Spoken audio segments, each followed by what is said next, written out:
Hello to all curious cats out there. आज एक super interesting story है जिसको सुनना तो बनता ही है। इंडियन टेलीविज़न पर जब भी बेहद की बात होती है लोग आसानी से कह देते हैं माया तो साइको थी, माया तो विलन थी। लेकिन क्या आपने कभी ये सोचा है कि एक लड़की जो सिर्फ सच्चा प्यार करना चाहती थी वो इस हद तक कैसे पहुंच गई कि उसकी मोहब्बत बेहद हो गई। पर्दे पर जब भी कोई मर्डरर या क्रिमिनल आता है तो ऑडियंस उसे नफरत करती है, लेकिन 2016 में इंडियन टीवी पर एक ऐसी लड़की आई जिसने सारे रूल्स तोड़ दिए।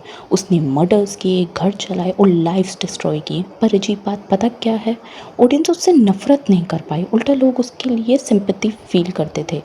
पहले ही एक बात बता दूं कि मैं यहाँ किसी क्रिमिनल या क्रिमिनल मेंटालिटी को प्रमोट नहीं कर रही। माया ने जो पाप किए, जो मर्डर्स किए और शो के एंड तक जो उसका कैरेक्टर इतना एक्सट्रीम और गलत हो गया था वो कम्प्लीटली जस्टिफाई नहीं किया जा सकता और वो अनफॉरगिवेबल है।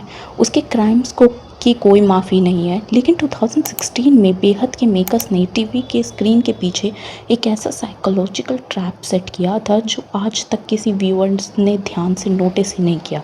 उन्होंने एक ऐसा हिडन सीक्रेट छुपाया जिसकी वजह से लाखों लोगों ने बिना जाने एक साइकोपैथ के दिमाग और उसकी ट्रेजेडी से कनेक्ट कर लिया। आज इस वीडियो में हम ये समझेंगे कि एक सिंपल लड़की के मेंटल स्टेट में ऐसा क्या हुआ जिसने उसे एक विलेन बना दिया। पहली बात, villains are not born, they are made due to the actions of the people around them. Maya कोई बर्थ से सीरियल किलर दिमाग के लेकर नहीं आई थी। उसका दिमाग उन लोगों ने तोड़ा जो उसके प्रोटेक्शन के लिए जिम्मेदार थे।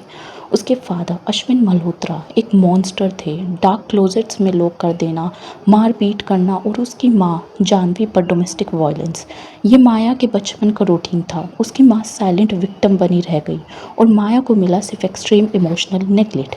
इमेजिन एक ऐसा बच्चा जो रोज़ खौफ के साए में बड़ा हुआ हो। उसके दिमाग ने सिर्फ दो चीज़ें सीखी, फियर और आइसोलेशन। माया बेसलाइन पर सीवियरली ट्रॉमेटाइज थी और जब उसने अपनी लाइफ में पहली बार किसी से सच्चा प्यार देखा तो उसके दिमाग में एक ही फियर था, उसे खोने का डर। माया's fear was not madness, it was a natural reaction born from extreme trauma। सभी कहते हैं कि माया अर्जुन के पीछे साइको हो गई थी, लेकिन रिवाइट करके देखो, शुरुआत में माया अर्जुन से दूर रहती थी। अर्जुन ही वो बंदा था जो उसके पीछे पड़ा रहता था। लेकिन शादी के बाद अर्जुन क्या निकला? The ultimate careless partner. एक मैरिड आदमी होकर वो अपनी वाइफ को बेसिक सिक्योरिटी फील नहीं करवा पाया। माया बेसलाइन पर इनसिक्योर थी और अर्जुन ने क्या किया, उसने अपनी सो कॉल्ड बेस्ट फ्रेंड सांझ के साथ सारी बाउंड्रीज इरेज कर दी। घर में वाइफ बैठी है और तुम पड़ोसी बेस्टी के साथ कांस्टेंट हग्स, हैंड होल्डिंग और सेंसिटिव होली डांस कर रहे हो, saying I like you, I love you to a friend after marriage. ये किसी भी वाइफ को मेंटल ब्रेकडाउन तक पहुंचाने के लिए काफ़ी है। और सांझ, मॉडर्न स्टैंडर्ड से देखोगे तो Saanjh was a total pick me girl. She did not move on, she does not build her own life. एक मैरिड आदमी की लाइफ में कॉन्स्टेंटली इंटरफेयर करना, मैं तो बस उसकी चाइल्डहुड बेस्टी हूँ बोलकर अर्जुन और उसकी वाइफ के बीच आना और कॉन्टिन्यूसली विक्टिम प्ले करना। Saanjh behaviour acted like fuel to Maya's burning mental illness. Arjun और सांझ ने माया को वर्स्ट फियर्स को कॉन्स्टेंटली ट्रिगर किया। लेकिन अब आते हैं रियलिटी पर। Does Arjun and Saanjh behaviour excuse Maya crimes? Absolutely not. जब माया का स्टेज से गिरकर मिसकैरेज हुआ और उसने अपना अनबोर्न बेबी खोया, उसके बच्चे कुछ दिमाग का धागा भी पूरी तरह टूट गया। इसके बाद उसने जो किया वो कम्प्लीटली अनजस्टिफाइबल है। To clear one thing that अगर मैं किसी कैरेक्टर को जस्टिफाई कर रहे हैं तो उसकी बुरी चीज़ों को भी बताएं। So do you remember jail वाला इंसिडेंट? जेल में एक लड़की थी जो माया के साथ कितनी अच्छी तरह से रहती थी, उसका ध्यान रखती थी। लेकिन जब उस लड़की की रिलीज डेट माया से पहले आ गई तो माया से ही जेलसी बर्दाश्त नहीं हुई, उसने उस इनोसेंट लड़की को जेल में ही मार दिया। ये एक्ट प्रूव करता है कि एंड तक आते आते माया का कैरेक्टर कितना गलत हो चुका था। She was not a saint, she has turn into a pure dangerous psycho. Show के फिनाले पर आज भी फैंस के बीच में बहुत बड़ा डिबेट चलता है, क्या माया सच में एंड तक सांझ को ख़त्म करना चाहती थी या फिर उसकी आखिरी चाहत सिर्फ अर्जुन के हाथों अपनी जान देने में थी। शो की शुरुआत से लेकर आखिर तक माया को एक ही मोटो था, मेरा प्यार बेहद है। जब अर्जुन उस पर गन पॉइंट करता है तो माया की अपनी पिस्टल एम्प्टी होती है। वो चाहती तो गेम पलट सकती थी, लेकिन उसने अर्जुन के हाथों से ट्रिगर दबवाया। दम तोड़ते वक्त भी उसके हाथों पर वही एक रोना था कि उसके प्यार बेहद था और हमेशा रहेगा। उसने अर्जुन की बाहों में दम तोड़ दिया, अपनी इस ऑब्सेशन को आखिरी अंजाम दिया।